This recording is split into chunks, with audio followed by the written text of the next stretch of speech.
Halo sahabat, sebelum kita membahas lebih jauh, kita harus tahu dulu apa sih subjective well-being itu?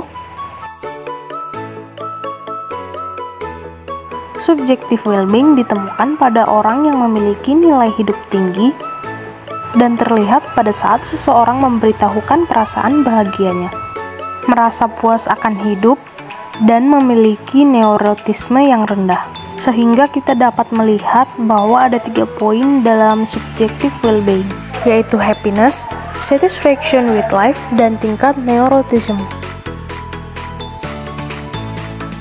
Siapakah penilai sesungguhnya dari kebahagiaan seseorang? Kebahagiaan adalah fenomena yang subjektif serta ukuran yang subjektif. Ada beberapa cara yang dapat dilakukan untuk mengetahui bagaimana subjective well-being dapat diukur.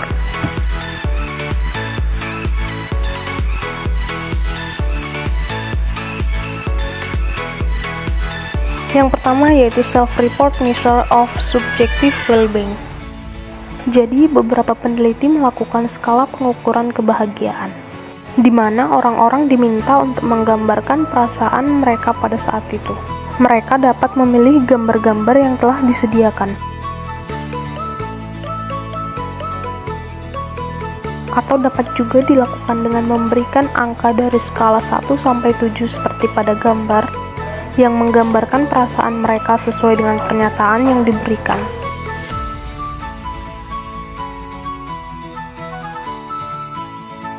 The stability of subjective well-being. Apakah subjective well-being selalu stabil? Menurut penelitian yang dilakukan, penilaian subjective well-being cenderung stabil dari tahun ke tahun. Contoh yang dapat dilihat yaitu melalui penelitian Harcourt dan Gardner. Penelitian ini melibatkan emosi positif pada masa SMA yang berhubungan erat dengan kesejahteraan 30 tahun ke depan.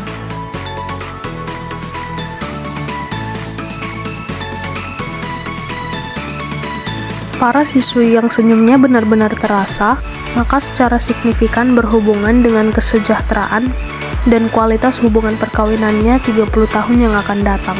Mengapa kebahagiaan itu sangat penting?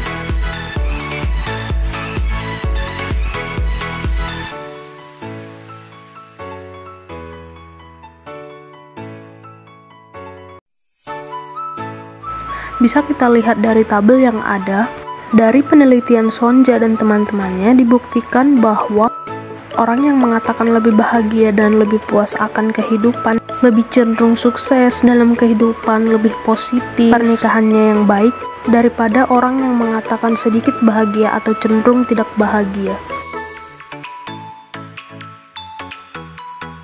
Dapat diambil kesimpulan bahwa orang dengan subjective well-being yang lebih tinggi menggambarkan tingkat kehidupan yang lebih baik. Selanjutnya aku bakal ngejelasin tentang top down and bottom up teori. Teori bottom up yaitu kesejahteraan kita dilihat dari kepuasan kita dan domain kehidupan dan menggabungkan kepuasan kita dan aspek lain kehidupan. Sedangkan teori top down, kita mengevaluasi dan menafsirkan pengalaman kita. Selanjutnya kita akan membahas mengenai apa saja prediktor bottom up untuk subjective well-being.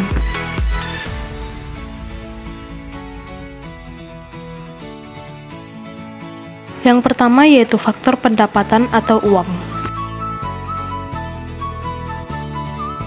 Selama ini orang berpendapat bahwa uang adalah sumber kebahagiaan. Memang benar, namun itu semua benar ketika penggunaannya juga benar. Apakah orang yang menggunakan uang untuk mengkonsumsi narkotika akan sejahtera? Menurut saya tidak, namun berbeda dengan orang yang menggunakan uangnya untuk membelikan boneka kepada adik atau anak perempuannya, atau minum secangkir kopi bersama teman di kafe. Saya rasa kesejahteraan akan datang dari sana. Terdapat satu kutipan dari salah satu peneliti Inggris, yaitu teman lebih berharga daripada sebuah Ferrari baru. Faktor kedua yaitu gender. Apakah pria atau wanita yang lebih bahagia?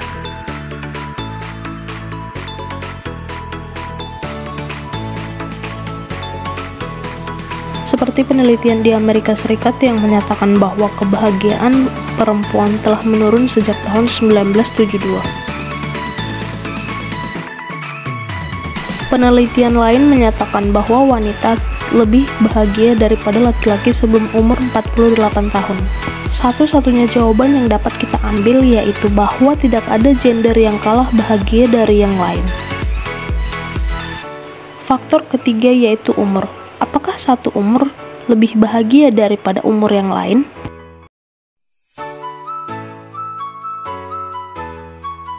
Para peneliti telah berspekulasi tentang penemuan yang konsisten, bahwa orang tua lebih bahagia dibandingkan orang muda. Sedangkan orang muda cenderung memiliki emosi yang berlebih dibandingkan orang tua, sehingga mereka cenderung lebih sering mengalami kemarahan, kecemburuan, dan kekecewaan. Selanjutnya yaitu ada faktor ras, pendidikan, iklim, dan politik.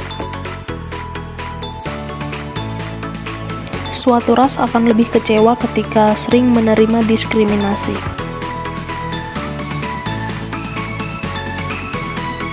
Atau orang akan lebih bahagia ketika mendapatkan gelar sarjananya. Liburan dengan cuaca yang hangat juga akan dapat mempengaruhi perasaan orang saat ini dari sebelumnya. Atau budaya partai politik A yang lebih menyenangkan dari partai politik B. Teman-teman, kita telah mendengar banyak prediktor. Berbagai prediktor atau faktor di atas dapat mempengaruhi kesejahteraan subjektif individu.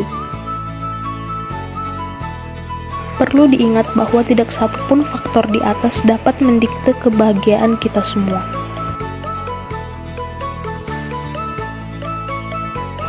Selanjutnya kita masuk pada pembahasan mengenai quotient theory, yaitu bahwa segala sesuatu yang berlebih juga tidak akan baik. Yang pertama yaitu terlalu bahagia itu tidak baik. Ketika seseorang terlalu bahagia, mereka bisa saja mengambil keputusan secara stereotip atau melalui jalan pintas. Yang kedua yaitu memiliki harga diri terlalu tinggi tidak baik. Orang yang memiliki harga diri terlalu tinggi cenderung menetapkan tujuan secara tidak realistis, serta sangat kecil kemungkinan untuk mereka memeriksa kesalahannya. Yang ketiga yaitu terlalu optimis itu tidak baik. Terlalu optimis kadang membuat kita lebih mudah menyerah, atau bisa juga menjadi enggan mengerjakan tugas yang lebih sulit. Yang terakhir yaitu terlalu berpikir positif itu tidak baik.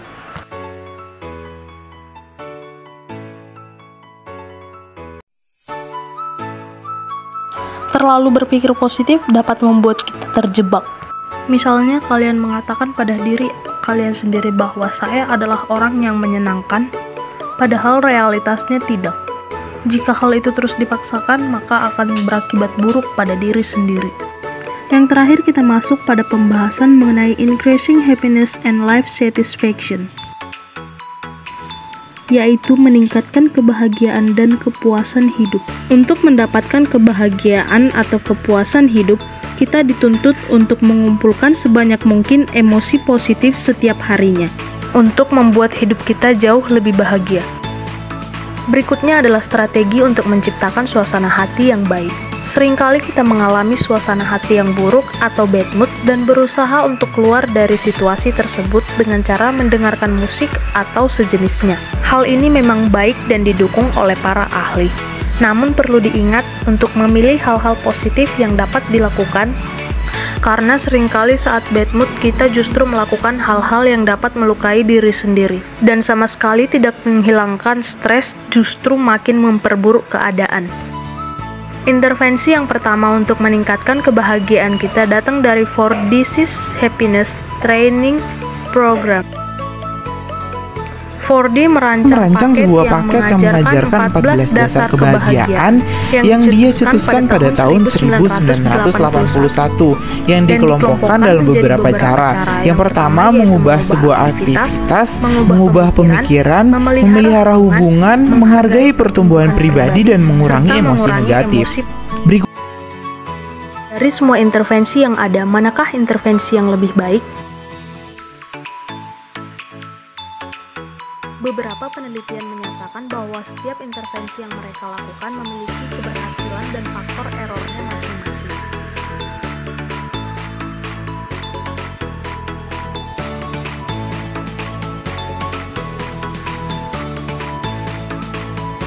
Beberapa strategi untuk kebahagiaan berkelanjutan diantaranya yaitu menumbuhkan emosi positif secara konsisten, memvariasikan waktu dan aktivitas, memelihara dukungan sosial, serta berkomitmen pada aktivitas. Sekian yang dapat kami sampaikan, semoga apa yang telah kita dengarkan dapat berguna bagi kita semua. Saya ucapkan terima kasih bagi teman-teman yang sudah mendengarkan presentasi kami hari ini. Ikan hiu makan tomat, hatur thank you sahabat.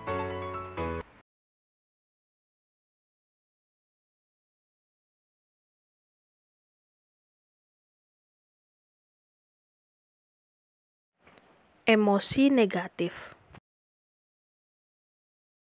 Menurut Sustainable Happiness Model, kebahagiaan jangka panjang adalah fungsi dari satu set poin yang ditentukan oleh genetik, usia, jenis kelamin, dan peristiwa kehidupan lampau. Selanjutnya ditentukan oleh aktivitas yang dilakukan secara sengaja. Orang memilih untuk banyak pilihan dan merubah aktivitas mereka yang disengaja. Terkait dengan mengubah aktivitas, ditemukan oleh beberapa peneliti bahwa mahasiswa yang mengubah aktivitas mereka sesuai dengan tujuan cenderung lebih bahagia daripada orang-orang yang melakukan aktivitasnya sama dengan aktivitas orang lain. Jadi, Barbara merekomendasikan beberapa cara untuk memupuk emosi positif.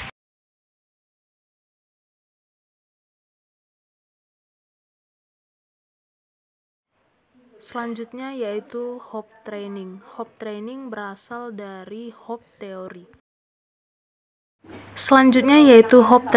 Hope training berasal dari hope theory yang menyatakan bahwa kesejahteraan seseorang meningkat apabila memiliki tujuan hidup yang berkembang dengan baik. Lalu dari semua intervensi yang ada, intervensi manakah yang lebih baik?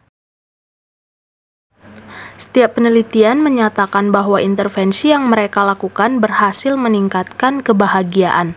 Namun perlu diingat bahwa intervensi apapun pasti mempunyai keberhasilan dan faktor errornya masing-masing.